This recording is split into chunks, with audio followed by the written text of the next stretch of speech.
Muy buenas, hermanos y amigos. Una vez más disfrutamos de la misericordia, de la gracia de Dios al permitirnos vivir. Y lo hace con el propósito de que usted y yo le reconozcamos y le rindamos el tributo que Él se merece como soberano. Con esa mentalidad le invito a que ponga su corazón, su mente y todo su ser dispuesto a honrarle y a glorificarle donde quiera que esté. Vamos a orar con esa mentalidad. Señor y Padre nuestro, te damos las gracias por permitirnos vivir hasta hoy, por permitirnos estar en este lugar donde estamos, por permitirnos vivir las circunstancias que vivimos, para que te reconozcamos donde quiera que estemos y por lo que estemos pasando. Te agradecemos porque nos has permitido vivir, respirar, alimentarnos, tener fuerzas. Te damos muchas gracias porque en esta mañana tenemos el propósito de rendirte el tributo y pedimos de todo corazón que tomes nuestro ser, tomes nuestra mente, nuestro corazón y controles nuestra vida en totalidad, y tu Espíritu Santo, oh Señor, eleve lo que hagamos para la honra y gloria tuya. Tómanos, Señor, y glorifícate en esta mañana para la honra y gloria tuya. En Cristo Jesús. Amén. Amén. Como siempre, mis apreciados hermanos, invitándolos a entonar himnos y alabanza al Padre Celestial. Dispongamos nuestro corazón y tengamos presente cada letra que vamos a cantar. Les invito a que cantemos el himno número 60, Nuestro Dios y Padre Eterno.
Cantemos a su amor y su fidelidad con el himno número 62, Eres mi protector.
Soy más fuerte.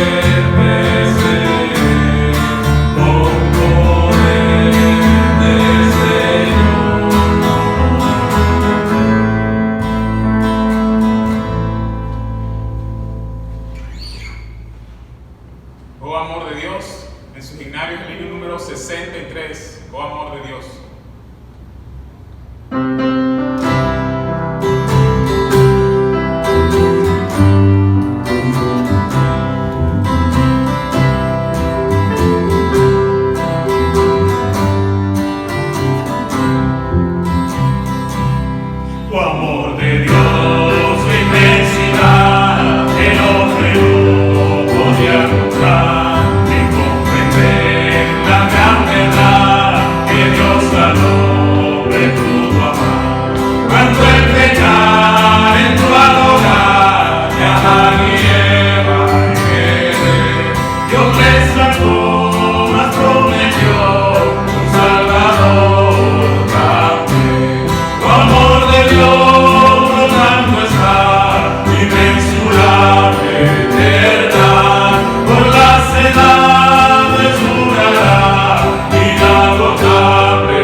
Sigamos con el cántico, mis hermanos, y esta vez el 65, ¡qué maravilla es!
Es para mí un verdadero privilegio invitarlo a leer la palabra de Dios. Y esta mañana le estimulo a que abra su Biblia en Hebreos, en el capítulo 12, del versículo 1 al 11. Leamos la palabra de Dios en Hebreos 12 del 1 al 11. Le invito pues que leamos la Escritura.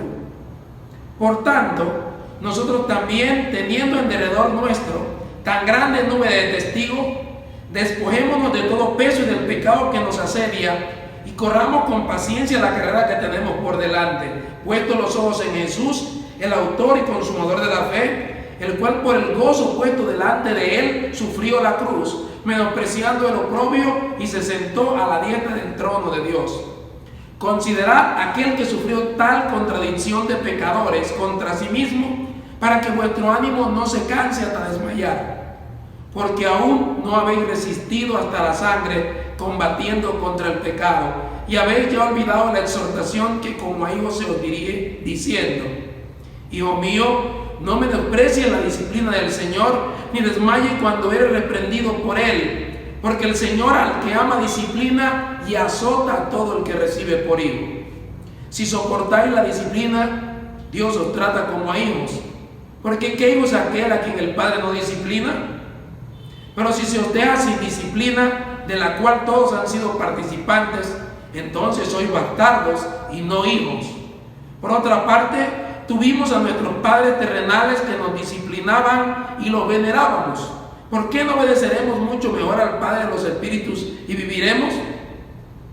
Y aquellos ciertamente por pocos días nos disciplinaban como a ellos les parecía, pero para lo que nos es provechoso, para que participemos de su santidad.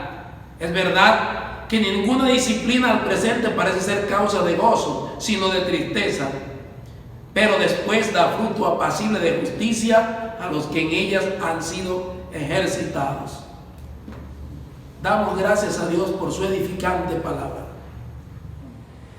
Amados hermanos y amigos que están en esta hora conectados mirando esta transmisión, reciban un cordial saludo de mi parte en el nombre de nuestro Señor Jesucristo.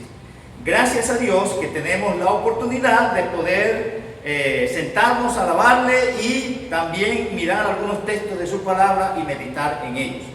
Para esta oportunidad voy a comenzar leyendo unos 3 versículos en Hebreos capítulo 12. Los primeros 3 versículos de Hebreos capítulo 12. Dice así: Por tanto nosotros también, teniendo en derredor nuestro tan grande nube de testigos, despojémonos de todo peso y del pecado que nos asedia, y corramos con paciencia la carrera que tenemos por delante, puesto los ojos en Jesús, el autor y consumador de la fe, el cual por el gozo puesto delante de él sufrió la cruz, menospreciando el oprobio, y se sentó a la diestra del trono de Dios. Considerad a aquel que sufrió tal contradicción de pecadores contra sí mismo, para que vuestro ánimo no se canse hasta desmayar. Bien, el tema que vamos a manejar para hoy, vamos a estar hablando acerca de lo que es el tema es la vida cristiana como una carrera de fe.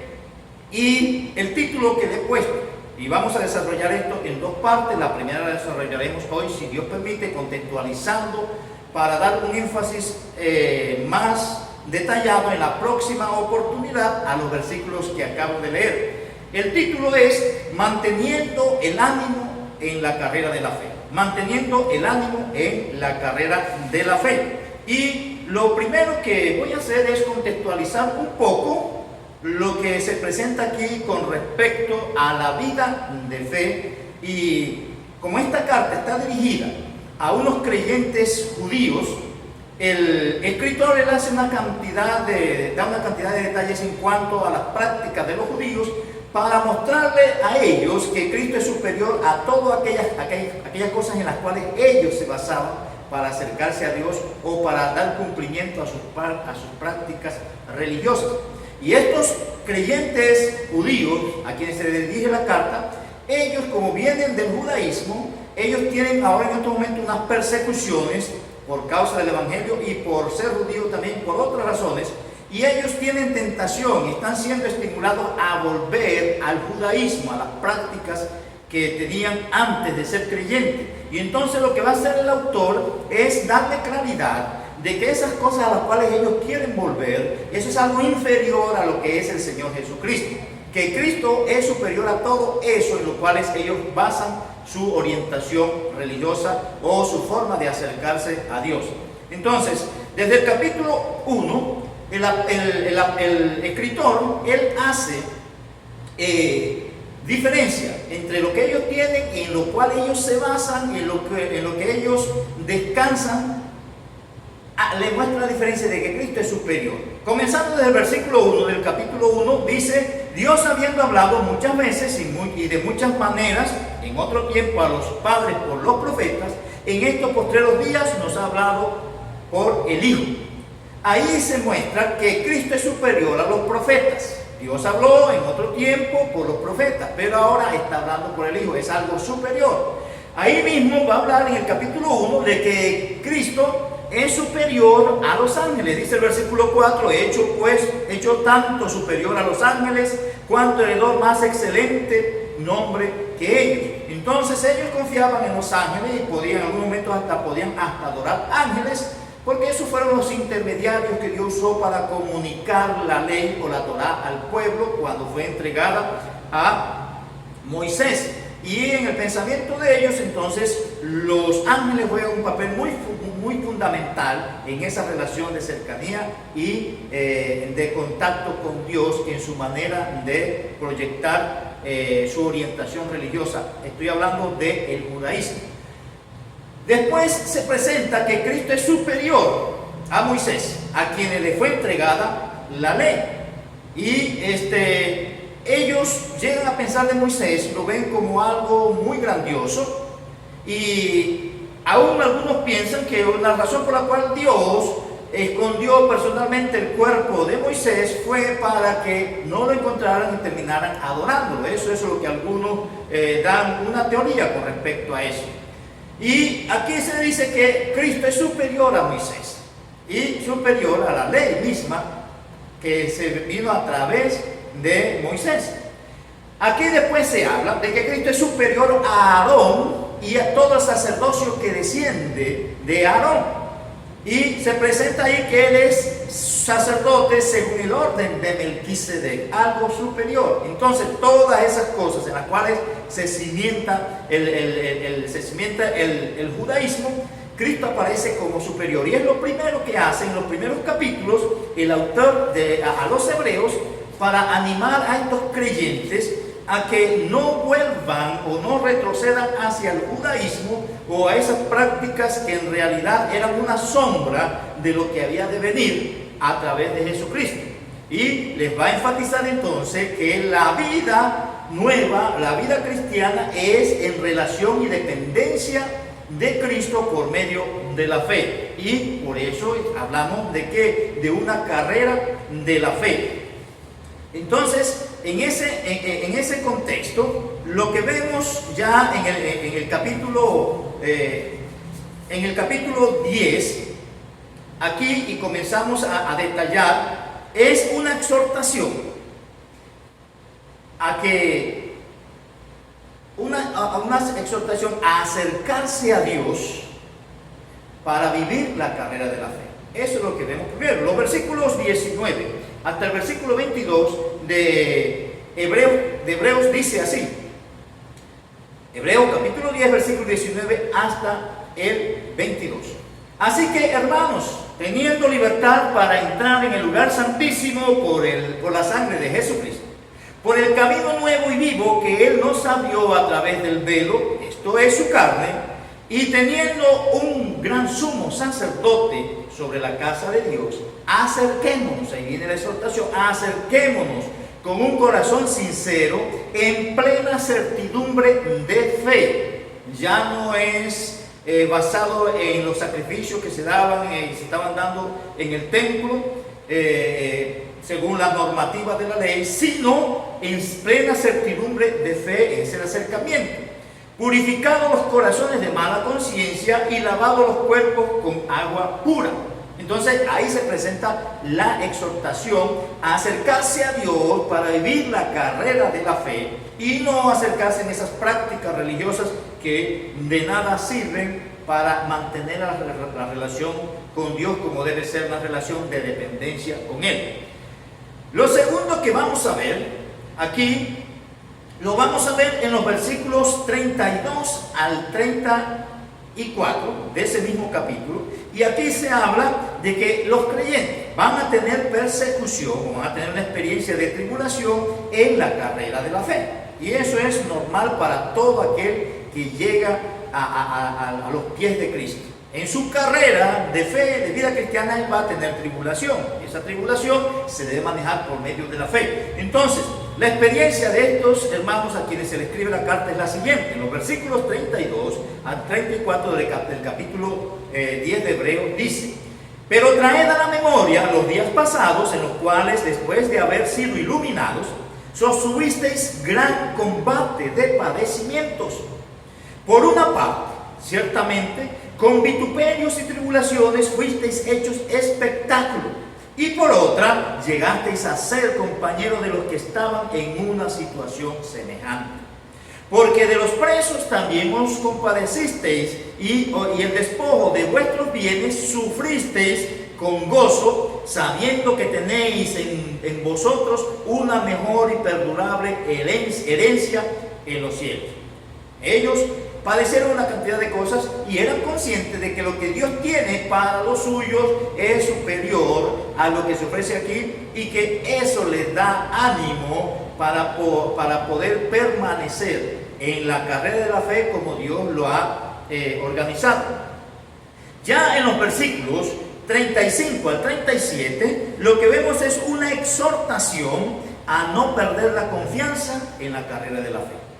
No hay dificultades, hay muchas luchas, muchos sufrimientos, muchas tribulaciones. Puede haber el peligro de regresar a otra cosa que para evitar esos sufrimientos. Pero aquí viene la exhortación en los versículos 35 al 37 de que no se debe perder la confianza mientras estamos corriendo, por mucha aflicción que vayamos a enfrentar. Y leo los versículos 35 al 37, dice: no perdáis pues vuestra confianza, que tiene grande galardón, porque os es necesaria la paciencia, para que, habiendo hecho la voluntad de Dios, os obtengáis la promesa. Porque aún un poquito, y el que ha de venir vendrá, y no tardará. Aquí vemos unos detalles con respecto a esa confianza que no se debe perder. Y lo primero que aparece ahí es que la confianza tiene su galardón, y es un galardón grande. El mantenerse firme a pesar de las tribulaciones y las luchas, las pruebas, es evidencia de que yo tengo confianza en Dios, y que esas pruebas no son superiores a lo que Dios tiene para mí, sino que son inferiores, y que vale la pena padecer lo que estamos padeciendo en el camino de la fe, en la carrera de la fe, porque el galardón que viene es un galardón grande para nosotros. La segunda cosa que se presenta ahí es que hay la necesidad de la paciencia en medio de la prueba. Hay la necesidad de la paciencia en medio de la prueba. Y eso es lo que dice ahí, versículo 36. Porque os es necesaria la paciencia. Porque os es necesaria la paciencia. Y aquí vemos tres aspectos que quiero relacionar con lo que es la paciencia en este texto. El primero es que el contexto de la paciencia es el obrar según la voluntad de Dios. Ahí dice, para que habiendo hecho la voluntad de Dios. ¿Cuándo se requiere la paciencia? En ese contexto de estar haciendo lo que Dios dice que debemos hacer. Eso trae padecimiento, eso es una lucha, ir conforme a lo que Dios ha establecido, conforme a su voluntad. Pero que tenemos que ser pacientes en medio de las dificultades que nos trae el hacer la voluntad de Dios. Y es lo que se presenta ahí, en ese sentido del contexto de la paciencia. La paciencia se requiere cuando estoy haciendo las cosas según la voluntad de Dios. La segunda cosa que se presenta ahí es el propósito de la paciencia. Y dice la última parte del versículo 36, obtengáis la promesa, para que habiendo hecho la voluntad de Dios, obtengáis la promesa. Entonces, el propósito de la paciencia es obtener lo prometido. Necesitamos estar pacientemente soportando las cosas por hacer la voluntad de Dios, porque viene para nosotros la promesa. Y lo último que se presenta ahí en ese párrafo es la razón de la paciencia, que es que el Señor está próximo a venir. Esa es la razón de la paciencia, dice el versículo 37, porque aún un poquito, y el que ha de venir vendrá y no tardará. Entonces, ánimo, ánimo, porque a pesar del sufrimiento ya Cristo pronto llega, está a la puerta y por lo tanto debemos perseverar. En cuarto lugar, lo que vamos a ver en los versículos 38 y 39 es que la vida del creyente es su carrera de fe. La carrera de fe de nosotros los creyentes es la vida completa.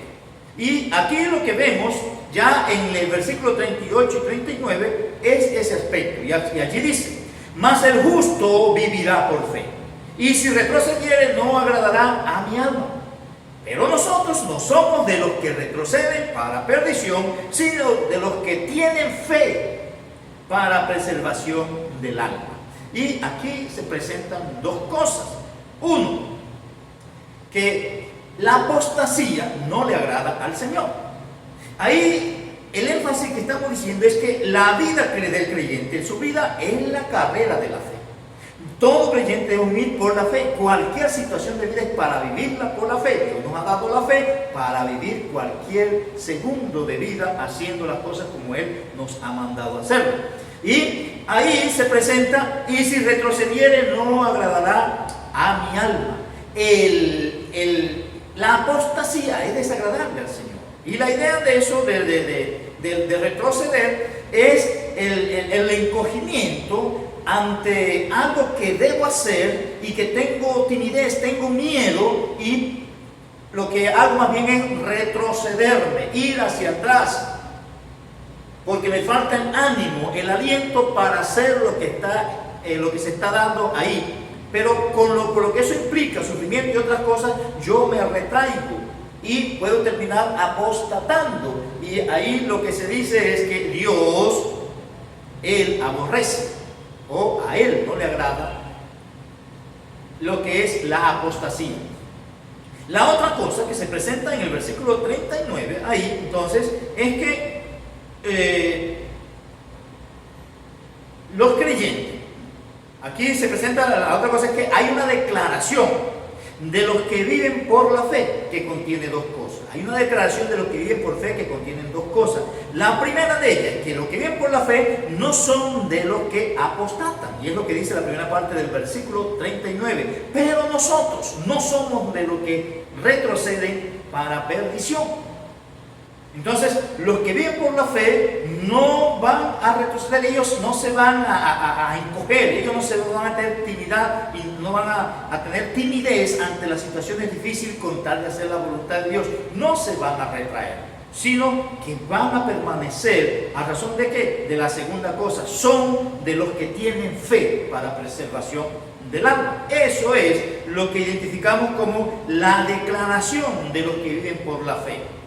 No apostatan, sino que se mantienen firmes por medio de la fe, enfrentando las cosas que Dios ha puesto delante. Y así pasamos al quinto punto, que es el ejemplo de los antiguos para la carrera de la fe. Y esto lo vemos en el capítulo 11, el ejemplo de los antiguos para la carrera de la fe. Ese ejemplo nos va a animar. Y es aquí donde podemos ver, hay una lista larga en este pasaje. Y la lista que se señala ahí, en el capítulo 11 de la carta a los hebreos, lo que se señala ahí es que hay una cantidad de personajes en el Antiguo Testamento que obedecieron lo dicho por Dios, y eso fue el vivir por fe. Oyeron lo que Dios les dijo que había que hacer, y ellos asumieron una responsabilidad, obedeciendo lo que Dios dijo que había que hacer, aún a costa de su propia vida, porque así lo asumieron de esa manera. Y aquí entonces se nos presentan estos personajes como ejemplos que nos deben animar a nosotros, y esos son los testigos que están ahí para que nosotros los tomemos, que ellos, Dios les dijo lo que tenían que hacer. Eso implicaba sufrimiento, persecución, pero ellos se sostuvieron por la fe en lo que Dios había dicho, porque consideraron eso como lo mejor para sus vidas. Y voy a resaltar tres ejemplos. El primero de ellos en el versículo 7, Hebreos capítulo 11, versículo 7, hablando aquí primeramente de Noé. Aquí dice, por la fe, Noé, Cuando fue advertido por Dios acerca de cosas que aún no se veían, con temor preparó el arca en que su casa se salvase y por esa fe condenó al mundo y fue hecho heredero de la justicia que viene por la fe. Aquí lo que vemos es que había cosas que Dios le dice a él, lo advierte, de cosas que aún no se veían. Y el texto dice que él con temor preparó el arca. Cosas que no se veían, que eran ilógicas, que pudieran suceder en el lugar donde él estaba, bajo las circunstancias en que estaban. Eso no era algo que podía pasar humanamente hablando, pero Dios le advirtió de que eso venía, y aunque él no veía que eso fuera posible, él asumió un compromiso obediente por la fe a lo que Dios le había dicho y siguió las recomendaciones y todos los detalles que Dios le dio para construir el arca. Y en todo eso, ahí lo que vemos es que había una convicción de que lo que Dios había determinado, eso es una realidad.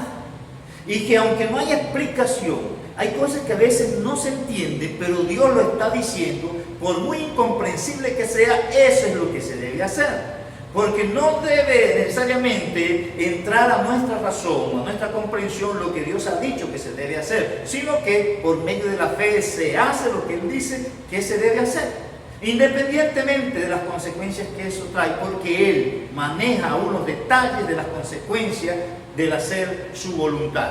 En ese sentido, nosotros podríamos, por ejemplo, pensar que hay muchas cosas en lo que Dios hace que no entendemos los detalles de esas cosas. ¿Cómo funcionan esas cosas? No lo sabemos. Y eso es todo el tiempo. Pero si Dios dice cosas, así no lo entendamos, debemos conducirnos por ahí. Por ejemplo, nosotros en las Escrituras vemos cosas que nosotros entendemos. Por ejemplo, Él dice, bendecid a los que os persiguen. Pero la orientación nuestra no es bendecir a alguien que me está haciendo daño. Es lo contrario. Y eso es, yo no entiendo por qué Él lo pide así, pero si Él lo pide así, eso es lo que se debe hacer. Él va a decir, y eso es en Romanos, en el capítulo 12, que estoy haciendo referencia a algunas de las cosas que Él manda allí. Él dice, por ejemplo, no paguéis a nadie mal por mal, sino que el mal se va a vencer con el bien. Eso no encaja en la lógica nuestra. Que es más bienaventurado dar que recibir. Eso no encaja en la lógica nuestra. Si yo doy, mientras más doy, voy a quedar sin nada. Pero Él dice que es más bienaventurado dar que recibir. Entonces son cosas que a veces no encajan con nuestra razón o con nuestro razonamiento, nuestra manera de pensar, pero que si Dios lo ha dicho que se haga así, es porque así se debe hacer. El otro ejemplo que vamos a mirar, lo vemos en el ejemplo de Abraham, en el versículo 8, versículo siguiente ahí, que dice, por la fe Abraham, siendo llamado, obedeció para salir al lugar que había de recibir como herencia y salió sin saber a dónde iba. Dios, se dice ahí, que siendo llamado, obedeció. Él no sabía para dónde iba, pero por la fe, si Dios le está diciendo, no sé cuál es el lugar, no sé para dónde voy, pero si Él dice que ese es el camino que hay que coger, aunque yo no veo claridad en mi mente de qué es lo que pretende, ese es el camino que yo debo transitar. Y es posible que nunca me dé claridad que por qué es por ahí. Si Él dice en su palabra que es por ahí, así no haya claridad, debemos por la fe hacer lo que Él dice que se debe hacer. En ese mismo contexto, hablando de Abraham, en el versículo 17 y 19 se habla de lo que Dios le solicitó a Abraham con respecto a su hijo. Y allí dice, por la fe, versículo 17 de Hebreos 11, por la fe Abraham, cuando fue probado, ofreció a Isaac.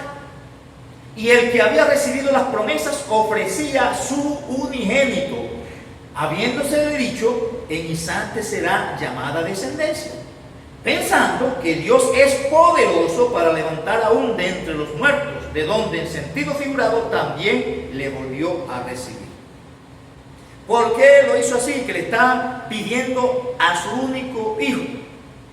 lo más preciado para él en ese momento, por lo que había esperado tantos años, por lo que había orado, y ahora Dios le pide que lo entregue. Eso dice el texto, versículo 19, él lo hizo así, que él obedeció, pensando que Dios es poderoso para levantar aún de entre los muertos, de donde en sentido figurado eso fue lo que sucedió. Pero ahí está Dios pidiendo cosas que son preciadas para mí, que son preciadas para sus hijos, y que uno debería entregar voluntariamente si Él la pide. Y aquí, en el contexto donde está esto, vemos a Abraham, con todo lo que él sufrió y padeció por tener ese hijo, ahora Dios se lo va a quitar. Y son cosas que son incomprensibles, pero él va y hace lo que Dios le está solicitando. Ahí, en ese texto, nosotros vemos que las cosas que Dios tiene diseñadas, y como Él las presenta en su palabra, esas cosas, así como están presentadas, así funcionan. Cuando estamos asociados con Él, en dependencia de Él, de vez en cuando Él nos permite entender, comprender alguna de esas cosas. Pero aun cuando no nos da claridad de esas cosas, Él nos da consuelo, tranquilidad y reposo en nuestro ser, una paz que sobrepasa todo entendimiento, que no entendemos qué va a pasar, pero va a ser para nuestro bien. No es raro que Dios pueda estar pidiéndonos a nosotros aquellas cosas preciadas, como en este caso de Abraham, aquellas cosas que de pronto estimamos tanto y por las cuales hemos luchado tanto para conseguirlas, pero que a la larga vienen de parte de Él, y que no deben tomar el primer lugar que Dios debe tener en nosotros. Es más, Dios, si yo no las entrego voluntariamente, reconociendo que eso es un ídolo ahora para mí, Él la quita por amor a mí, para que nada ocupe el lugar que debe ocupar Él en nosotros. Y por eso estas personas están siendo puestos a prueba, dando todo lo que Dios dice y que es ilógico para uno como hombre, pero que si Dios dice que eso es lo que se va a hacer, hay que entregar eso y hay que seguir por ese rumbo. El tercer ejemplo que vamos a mencionar aquí está en el versículo 24 al 27, hablando de Moisés. Y aquí dice, Hebreos capítulo 11, versículo 24 al 27. Por la fe Moisés, hecho ya grande, rehusó llamarse hijo de la hija de Faraón, escogiendo antes ser maltratado con el pueblo de Dios que gozar de los deleites temporales del pecado, teniendo por mayores riquezas el vituperio de Cristo que los tesoros de los egipcios, porque tenía puesta la mirada en el galardón. Por la fe dejó a Egipto, no temiendo la ira del rey, porque se sostuvo como viendo al invisible. Por la fe él abandonó todos esos privilegios que tenía como hijo de la hija de Faraón, todas esas cosas que hacían parte de ese sistema ahí, del manejo, vamos a decir, socioeconómico. Él era una de las personas privilegiadas, pero dice el texto que él escogió o prefirió ser maltratado, estar con el pueblo de Dios y recibir el maltrato por identificarse con Dios, que estar participando de algunos privilegios que son temporales y que son pecaminosos. ¿Y por qué lo hace así? El texto dice que porque tenía puesta la mirada en el galardón. Su mirada no estaba puesta acá, sino en el galardón. Entonces no importa cuánto pueda sufrir aquí por hacer lo que Dios me ha llamado a hacer, y que no entiendo por qué me pone a hacerlo, sé que hay un galardón. Y a eso cada uno de nosotros estamos llamados aquí, a que lo experimentemos por medio de la fe. Y lo último en ese sentido, voy a leerlos en los versículos 36 al 40 de Hebreos 11, donde se habla de otros. Aquí se habla de otros. Y hablando de la lista, él termina con esto, versículo 36 al 40. Otros experimentaron vituperios y azotes y a más de esto prisiones y cárceles. Fueron apedreados, aserrados, puestos a prueba, muertos a filo de espada. Anduvieron de acá para allá cubiertos de pieles de ovejas y de cabras, pobres, angustiados, maltratados, de los cuales el mundo no era digno, errando por los desiertos, por los montes, por las cuevas y por las cavernas de la tierra. Y todos estos, aunque alcanzaron buen testimonio mediante la fe, no recibieron lo prometido, proveyendo Dios alguna cosa mejor para nosotros, para que no fuesen ellos perfeccionados aparte de nosotros. La lista es larga. Y en todo esto lo que está refiriendo es que no importaban las circunstancias, por medio de la fe se sometían a lo que Dios había dicho, poniendo aún sus vidas por hacer lo que Dios había dicho. Esa es la carrera de la fe, la verdadera carrera de la fe. Después, él va a continuar entonces en los versículos 1 al 3 del capítulo 12, poniendo como ejemplo de la carrera de la fe al mismo Señor Jesucristo. Pero eso lo veremos en la próxima oportunidad, si Dios así nos permite ese privilegio. Hermanos y amigos, la carrera de la fe es la vida cristiana. Y cada uno de nosotros, si en realidad tenemos fe en el Señor Jesucristo, vamos a enfrentar cualquier situación de vida, así como estos personajes lo hicieron, a una costa de nuestra propia vida, con tal de hacer lo que Dios nos ha llamado a hacer. Y todo lo que Dios nos ha llamado a hacer, así no lo entendamos, es lo mejor que se debe hacer. Y es en eso donde nosotros deberíamos conducirnos.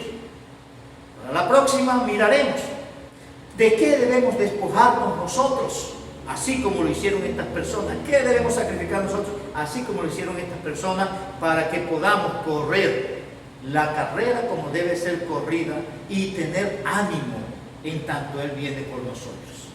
Voy a orar. Amado Dios, te doy gracias por tu palabra y ruego que según tu misericordia nos permita, Señor, que lo mucho o poco que entendemos de ella, Señor, sea lo que oriente nuestros pensamientos, nuestras palabras y nuestras acciones. Guíanos, Señor, a inclinar nuestra voluntad hacia la tuya, para la honra y la gloria tuya. Te lo pido en el nombre de Jesucristo. Amén. Amados hermanos y amigos, otra vez tomemos decisión frente a lo que Dios nos permite entender de su palabra. Nos volveremos a ver, si Dios así lo tiene planificado, en otra oportunidad. Hasta entonces.